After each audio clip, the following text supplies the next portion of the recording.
Hello दोस्तों, मैं भी कुमार आपका अपने channel NCERT for government exam में स्वागत करता हूं। दोस्तों देखिए दोस्तों, जो 14 अक्टूबर का पेपर हुआ है दोस्तों, एसएससी एमटीएस का, ठीक ना।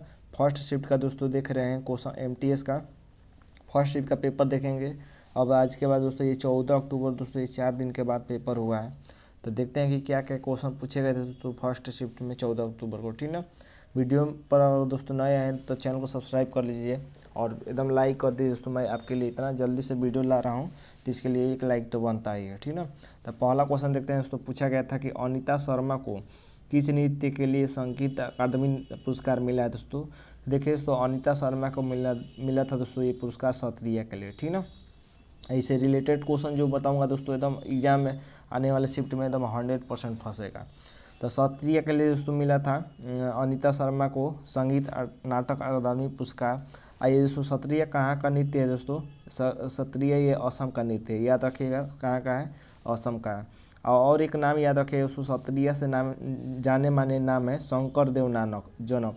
शंकर देव दोस्तों जनक कहा जाता है सत्रिया का, ठीक ना। तो सत्रिया का जनक किसे कहा जाता है, शंकर देव को कहा जाता है, ये भी याद रखिएगा।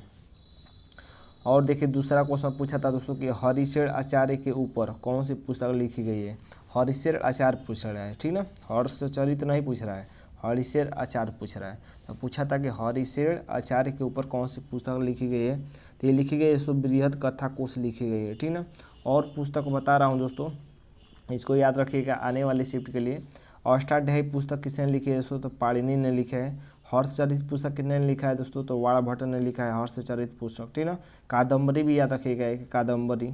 तो कादम्बरी भी पुस्तक किसने लिखी है दोस्तों, तो ये हर्षचरित ने लिखी है, ठीक ना। तो ये दोनों पुस्तक याद रखिएगा, मोस्ट इंपॉर्टेंट है। इंडिका पुस्तक किसने लिखी है दोस्तों, तो मेगस्थनीज ने इंडिका पुस्तक लिखी है। और अर्थशास्त्र दोस्तों कौटिल्य ने लिखा है, ठीक ना। आपके एग्जाम में पूछ सकता है दोस्तों कि अर्थशास्त्र किससे संबंधित है। तो अर्थशास्त्र दोस्तों ये अर्थशास्त्र से संबंधित नहीं है, राजनीति से संबंधित है, ठीक ना, राजनीति से। तो ये भी याद रखिएगा आने वाले शिफ्ट के लिए।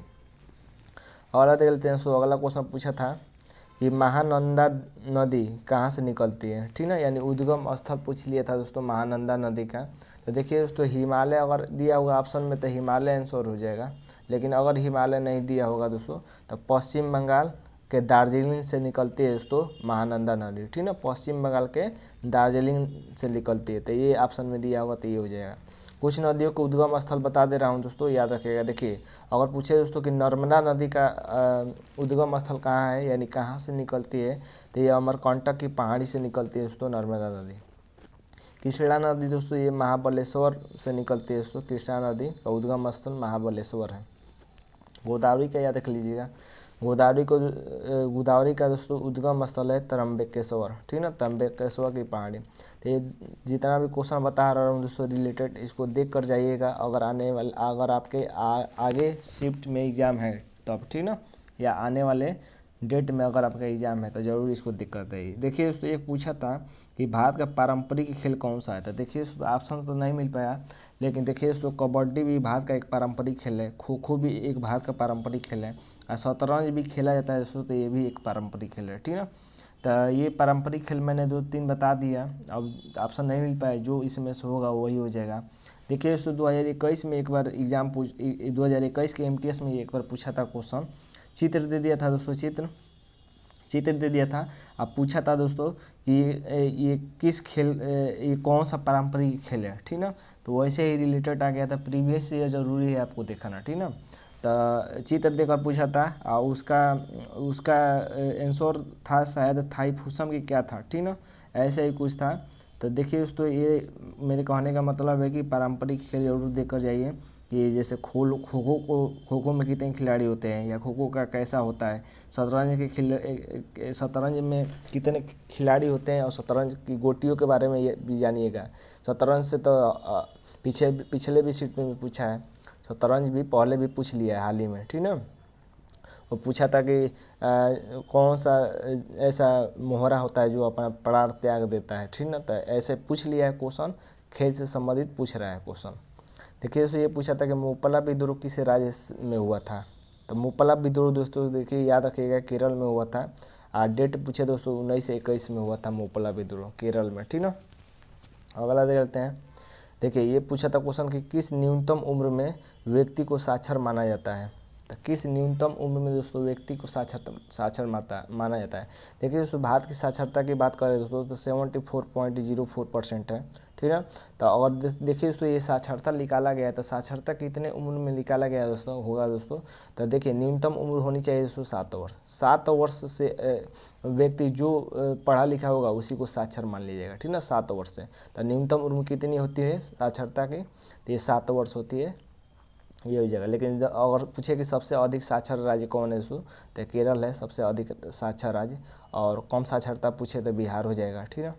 तो ये भी याद रखिएगा, महत्वपूर्ण है। लिंगानुपात में पूछे कम लिंगानुपात तो हरियाणा हो जाएगा। ये सब क्वेश्चन पूछ रहे हैं, इसको याद रखिएगा। कम लिंगानुपात में क्या हो जाएगा, हरियाणा हो जाएगा, ठीक ना। अगला देख लेते हैं। सो देखिए अगला पूछा था कि जालो किस समुदाय से संबंधित है। तो देखिए सो जालो ये पृथ्वीकर्मी समुदाय से संबंधित है, ठीक ना। पृथ्वीकर्मी समुदाय अगर आपके ऑप्शन में दिया होगा वही आंसर हो जाएगा। तो जालो किस समुदाय से संबंधित है, पृथ्वीकर्मी। देखिए सोनल मानसिंह दोस्तों ये हर शिफ्ट में पूछ रहा है दोस्तों। सोनल मानसिंह पहले भी पूछ चुका है सोनल मानसिंह वाला क्वेश्चन। तो सोनल मानसिंह किस नीति से संबंधित है दोस्तों, किस नीति नहीं है यहाँ पर रहना चाहिए, किस नृत्य से, ठीक है। तो थोड़ा सा टाइपिंग मिस्टेक हो गया है। तो किस नृत्य से संबंधित है सोनल मानसिंह। तो देखिए दोस्तों अगर आपका भरतनाट्यम दिया होगा तो भरतनाट्यम आंसर हो जाएगा, या उड़ीसी दिया होगा तो उड़ीसी हो जाएगा, ठीक ना। यानी भरतनाट्यम और उड़ीसी दोनों से संबंधित है दोस्तों सोनल मानसिंह। भरतनाट्यम दोस्तों तमिलनाडु का नृत्य है, ये भी याद रखिएगा। देखिए दोस्तों सोनल मानसिंह के बारे में अगर बात करें दोस्तों तो इनको 1992 में पद्म भूषण भी मिल चुका है। 2003 में पद्म विभूषण भी से सम्मानित किया जा चुका है, ठीक ना। और सबसे कम उम्र में दोस्तों, सबसे कम उम्र में पद्म पुरस्कार पाने वाली नृत्यांगना कौन है दोस्तों, तो सोनल मानसिंह ही है। सोनल मानसिंह सबसे कम उम्र में पद्म पुरस्कार पाने वाली नृत्यांगना है। और देख लेते हैं दोस्तों। देखिए पूछा था कि भवनाथ, भवनाथ नहीं है दोस्तों, यहाँ पर भव में आके मात्रा रहेगा भावनाथ, ठीक ना। तो भावनाथ आपके लिए दोस्तों बनाते समय दोस्तों जल्दी में इधर उधर मात्रा हो जाता है, ठीक ना। आपके लिए इतना हम लोग मेहनत करते हैं तो लाइक जरूर को बनता है एक। तो भावनाथ का मेला कहाँ लगता है दोस्तों, तो ये गुजरात में लगता है भावनाथ। प्रसिद्ध भी है दोस्तों भावनाथ, ठीक ना। तो भावनाथ के मेला कहाँ लगता है, गुजरात में। देखिए दोस्तों अगर नदी पूछ दे कि गुजरात में किस नदी के किनारे, तो सुवर्ण रेखा नदी के किनारे दोस्तों भावनाथ मेला लगता है, सुवर्ण रेखा नदी, ठीक ना। और कुछ मेले बता दे रहा हूँ दोस्तों, ये याद रखिएगा आने वाली शिफ्ट के लिए। देखिए अगर पूछे कि माधवपुर मेला कहाँ लगता है दोस्तों, तो पोरबंदर में लगता है माधवपुर मेला। पोरबंदर भी कहाँ है दोस्तों, गुजरात में है, ठीक ना। सोनपुर मेला कहाँ लगता है दोस्तों, तो बिहार में लगता है। सोनपुर का मेला बिहार में लगता है, ठीक ना। ये गाय पशु के लिए एकदम प्रसिद्ध है। सूरजकुंड का मेला दोस्तों ये फरीदाबाद में लगता है। सूरजकुंड का मेला, सूरजकुंड वाला पूछ सकता है, याद रखिएगा, क्योंकि पहले भी दोस्तों प्रीवियस ईयर में पूछ चुका है सूरजकुंड वाला, ठीक ना।